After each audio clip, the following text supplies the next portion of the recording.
అందరికీ hi, welcome to YB vlogs. ఈరోజు నేను నా కొత్త sun orange sunscreen unboxing చేసి దాని హానెస్ట్ రివ్యూ చెప్పబోతున్నాను. ముందు సన్ స్క్రీన్ అంటే నాకు ఒక చిన్న ఫియర్ ఉండేది. ఎందుకంటే కొన్ని క్రీమ్స్ ఫేస్ మీద వేసుకుంటే మనం మనుషుల్లా కాకుండా సమోసా మీద బటర్ రాసినట్టుగా షైన్ అవుతాం కదా. కానీ ఇది మాత్రం సర్ప్రైజ్ ఇచ్చింది. టెక్స్చర్ చాలా లైట్గా ఉంది. ఫేస్ మీద అప్లై చేసిన వెంటనే స్టిక్కీ ఫీలింగ్ రాలేదు.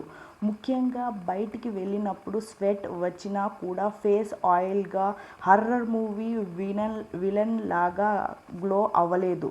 ఇంకో మంచి విషయం ఏంటంటే వైట్ క్యాస్ట్ చాలా తక్కువగా ఉంది. కొన్ని సన్ స్క్రీన్స్ వేసుకుంటే ఫ్రెండ్స్ అడుగుతారు, ఏమమ్మా క్రికెట్ మ్యాచ్కి సన్ స్క్రీన్ వేసుకున్నావా లేక వాల్ పుట్టి వేసుకున్నావా అని. కానీ దీంతో ఆ ప్రాబ్లం రాలేదు. దీనితో పాటు నేను లాక్మీ పీచ్ మిల్క్ మాయిశ్చరైజర్ కూడా యూజ్ చేశాను. రెండు కలిపి స్కిన్ స్మూత్గా హైడ్రేట్గా ఫీల్ అయ్యింది.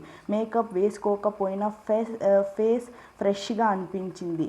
డైలీ ఆఫీస్, కాలేజ్ లేదా బయట తిరిగే వాళ్ళకి ఇది యాక్చువల్ కంఫర్టబుల్ ఆప్షన్ అనిపించింది. ఓవరాల్గా బడ్జెట్ రేంజ్లో సింపుల్ డైలీ సన్ స్క్రీన్ కావాలంటే ఇది డీసెంట్ ఆప్షన్ అనిపించింది. Thank you.